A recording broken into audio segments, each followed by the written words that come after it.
हौवा सेवा नमस्कार तपाईँ सम्पूर्ण मित्रजनहरूमा। एउटा ठुलो गाउँ छ।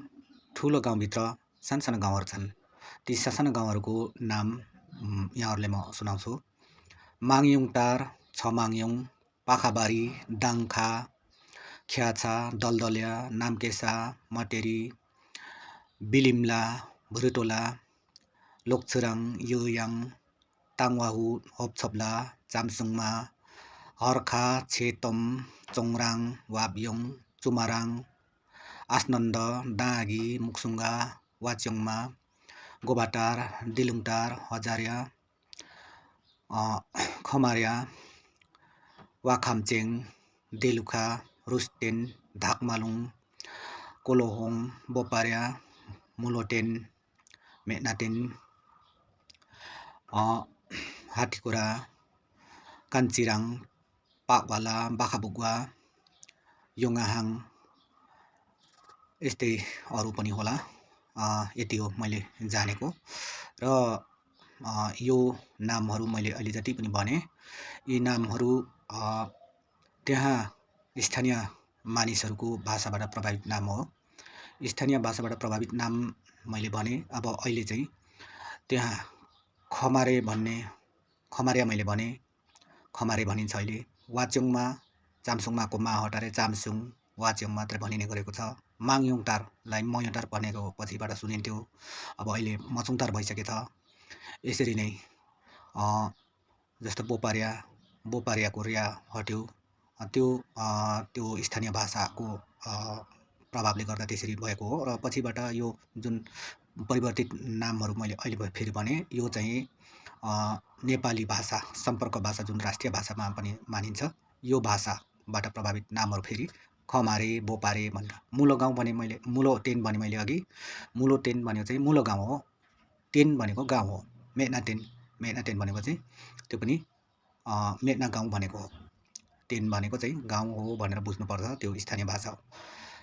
र यी ससाना गाउँहरू मिलेर ठुलो गाउँ बनेको छ। ठुलो गाउँ भनेको चाहिँ, ठुलो गाउँको नाम चाहिँ के हो त भन्दाखेरि मैनामैनी। र यो मैनामैनीभित्र ससाना गाउँहरू किन त भन्दाखेरि यो गाउँहरू होइन, खासै ठाउँहरू हो। तर अब फराकिलो ठाउँ भएकोले त्यो मैनामैनी गाउँ चाहिँ एकदम फराकिलो ठुलो क्षेत्रफल भएको हुनाले ती ससाना गाउँ भने ती गाउँहरू पनि फराकिलै छन्, त्यही भएर गाउँ बनेको हो। वास्तवमा ठाउँहरू हो तिनीहरू। किन भनेपछि त्यो एउटा गाउँमा जुन नाम भने मैले, एउटा नामको गाउँभित्र एउटा मात्र घर भएको पनि थियो। र पछि अन्य ठाउँहरूमा अलिक बढी होला, जम्मा त्यो पनि 15वटा घर सङ्ख्याभन्दा बढी छैन भन्ने कुरा चाहिँ मेरो ठम्याइ छ। र यो सिङ्गो गाउँलाई मैनामैनी भनिन्छ अहिले। मैनामैनीको नाम पहिला अर्कै थियो भनेको मतलब त्यहाँ भाषाबाट प्रभावित नामहरू अघि मैले जुन भने, त्यही भाषाबाट प्रभावित नाम अथवा त्यो भाषाबाट भनिएको नाम चाहिँ मेनाटेन हो। मैले अघि सानो सानो गाउँहरूको नाममा एउटा मेनाटेन भनेको छु। त्यो मेनाटेन अहिले त्यही मात्र सीमित छ। तर त्यो पहिला त्यो सिङ्गै गाउँलाई चाहिँ, त्यो ससाना गाउँहरू समेटेर बनेको सिङ्गो गाउँ जुन मैनामैनी भने, त्यो मैनामैनीको नाम चाहिँ मेनाटेन थियो भन्ने कुरा चाहिँ हामी थाहा पाउँथ्यौँ। र त्यो मेनाटेन भनेको कुन भाषा हो भनेर आखिरमा एउटा कौतूहलता जाग्छ तपाईँहरूमा भन्ने लागेको भएर म स्पष्ट पार्छु। मेनाटेन भनेको चाहिँ त्यहाँको स्थानीय भाषा। त्यहाँको स्थानीय भनेको चाहिँ कोहरू हुन् भन्दाखेरि खोम्बु राईहरूभित्र भाषी समुदायहरू थुप्रै हुन्छन्। ती भाषी समुदायहरूमध्येको एउटा बान्तावा भाषी समुदाय हो। बान्तावा भाषी समुदायको नाम चाहिँ त्यो भाषा चाहिँ बाट चाहिँ त्यो मेनाटेन भएको हो, बान्तावा भाषा भनौँ न। र अब यसरी नामहरू परिवर्तन हुँदै जाँदा के हुँदो रहेछ भनेपछि हामीले पहिचान आज खोजिराखेका छौँ कतिले। अब यो अहिले हालसालै म एउटा पुस्ताको मान्छे भएँ, मेरो गाउँको नामहरू परिवर्तन भइरहेको मैले देखेको छु नि।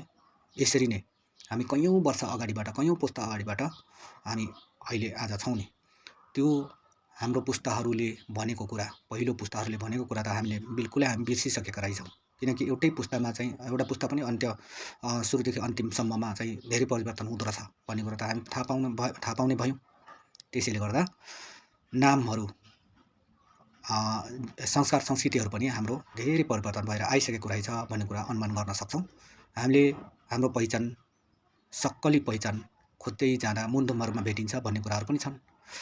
तर आज त्यो मुन्धुमहरूको कुराहरू सत्य कुराहरू सक्कली कुराहरू भन्दाखेरि मानिसहरूले पत्यार नलाग्न सक्ने चाहिँ यही कारणले रहेछ भन्ने कुरा मलाई लागिराखेको छ। र हामीले पछिल्लो समयहरूमा जसरी हामीले पहिलो समयलाई बिताएका हाम्रा बुवाबाजेहरूको समयलाई ढुङ्गे युग पनि भन्ने गरिएको छ नि त। त्यो ढुङ्गे युग भनेको चाहिँ हामीले हेला शब्द बोलेको होला जस्तो लाग्छ। अब आजको हाम्रो समय कति सजिलो छ भनिरहेको छौँ त। हिजोको हामीले नै हाम्रो समय थाहा पाएकै समय चाहिँलाई चाहिँ कति अप्ठ्यारो समय थियो। आज बाटो आयो, गाडी चल्यो, यताउता होइन, हिँड्नु परेन, के परेन, बोक्नु परेन भन्ने कुराहरू छौँ नि। त्यो पहिला एकदमै बोक्नु पर्दा पनि सजिलो मानेको समय थियो।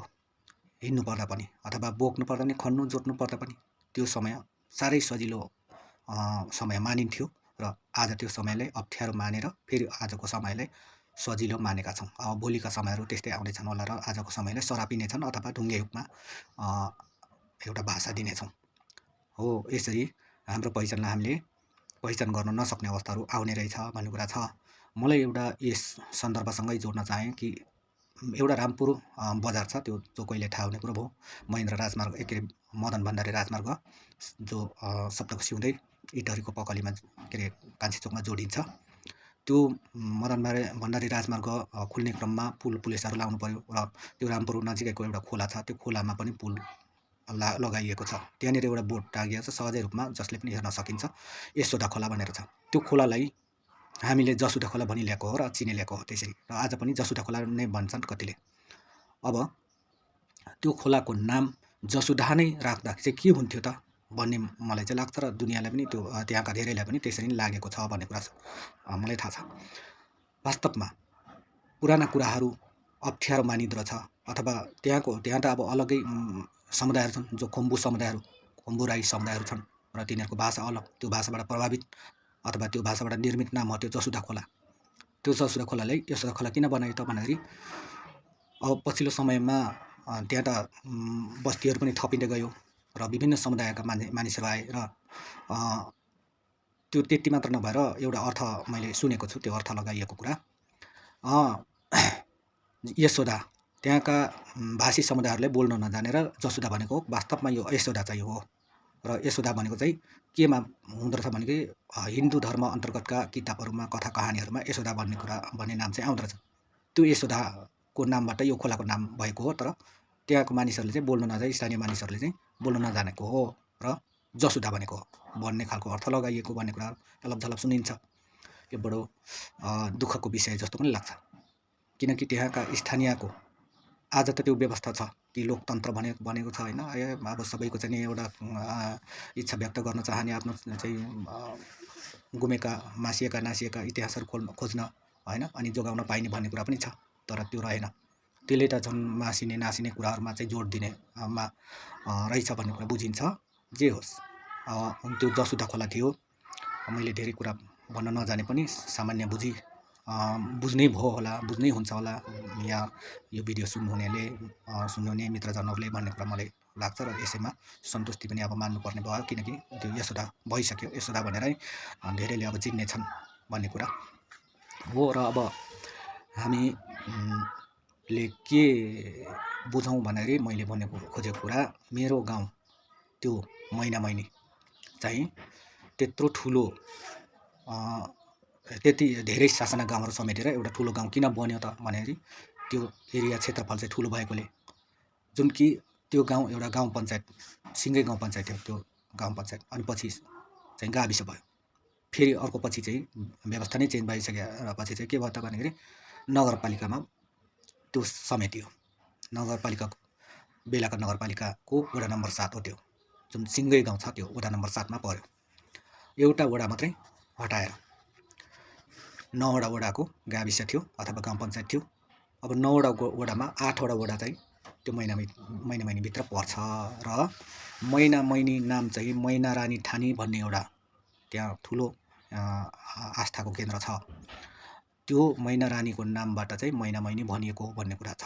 र हाल त यता कता अब अरू ठाउँमै चाहिँ सुन्ने गरेको, गोर्खाहरूतिर लमजुङहरूतिर जाँदा पनि अब त्यो युट्युबहरू हेर्दो रहेछ। र मैनामैनी उदयपुरको अन्तिम पूर्व गाउँ मैनामैनी त्यो मैनामैनी भनेर सुनाउँदाखेरि मैना राजा मैना रानी भन्ने ठाउँ पनि त्यही हो भन्ने खालको पनि मान्छेहरूले सुनाउँछन्। र अब यो मैना राजा मैना रानी भन्ने ठाउँ अरू नै ठाउँ पनि होला, तर अहिले चाहिँ त्यसलाई त्यो मैनामैनी गाउँलाई त्यसरी चिन्ने रहेछ भन्ने कुरा मेरो अनुमान छ। त्यो भएर मैले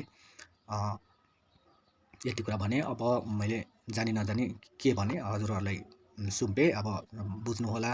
अन्तिममा सामला सेवा भने यो छुट्टिने बेलाको नमस्कार भनेको हो। नमस्कार।